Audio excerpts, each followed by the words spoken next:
Hey guys, it's me again, and I really wanted to do a book tag, even though I really didn't really tag. I've been seeing this tag around a lot, and I really wanted to do it, and it is the sick, ill book tag. And I'm looking down is because the questions are on my phone right now. Okay, so number 1, diabetes, a book too sweet, like really sweet. And I think a lot of people have picked this one, but definitely Anna and the French Kiss by Stephanie Perkins. This was like really, really sweet. And I'm not really into these kind of books at all, but I've heard a lot of hype about it, and I read it and pretty much was happy through the whole entire thing. I really liked it a lot. And I'm not much of a romance type of person when reading, so I went into this kind of iffy about the whole book, but I really, really, really liked it. It was probably one of the sweetest books I've read, so definitely this one. Number 2, Chicken Pox, a book you've read once and will never pick up again. And I'm sorry for all of you House of Night fans, but it would definitely have to be Marked by PC Cast and Kristen Cast. Okay, the reason I didn't like this book is the fact that it was very kiddish almost. Some of the slander they used and some of the things they said and did was very middle school-ish, kind of like preteen, and it drove me crazy. And I really don't like how the main character, I don't like the love triangles and all that kind of stuff, because it's very unrealistic, and how every guy will fall for her and she'll fall for every guy. It's just very annoying.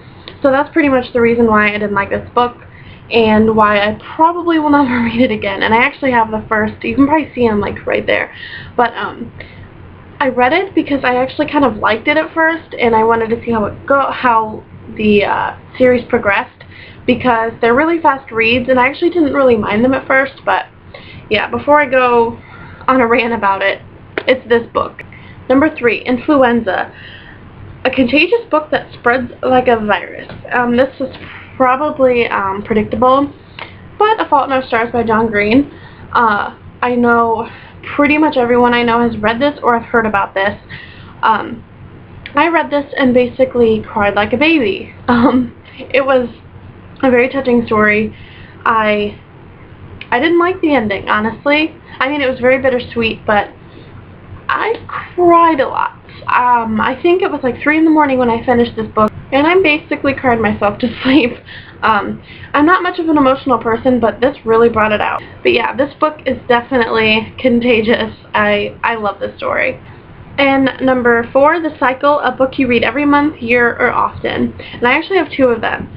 And the first one, which you probably already saw in my wrap-up video, which is Forever by Judy Blume. I think this is probably the 3rd time I've actually read this.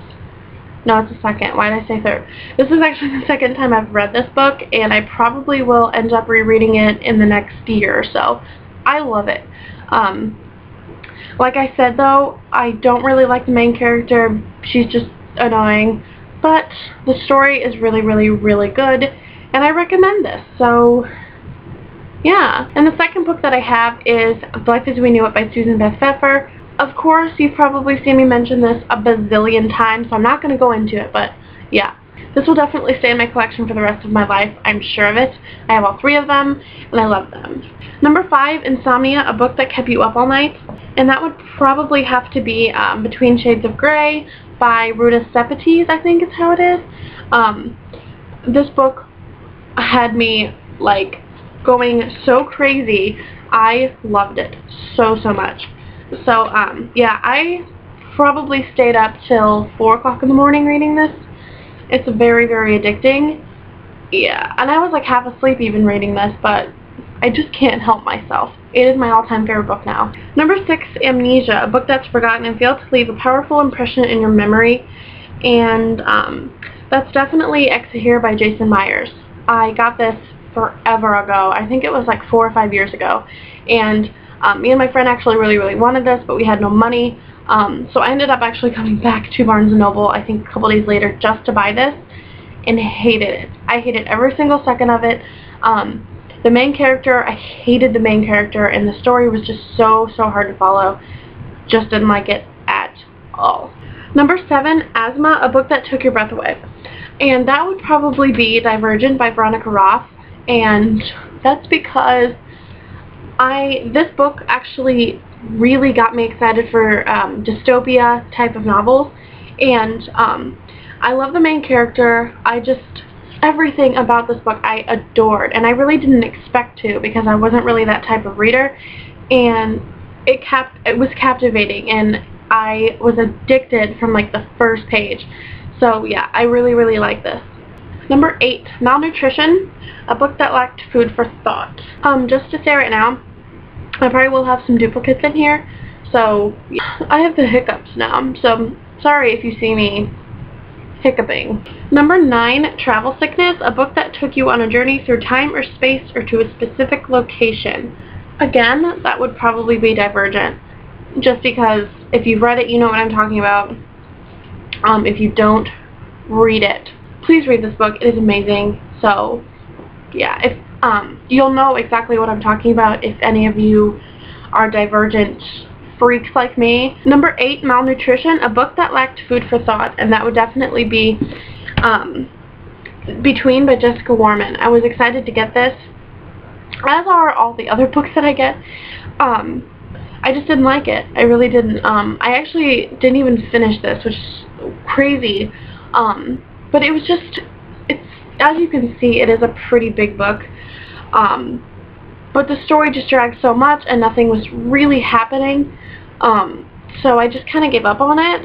I might go back to read it maybe in a couple months or something like that, just to finish it up and really see what happens, because I guess I can't really I can't really judge it too much right now because I guess I didn't finish it.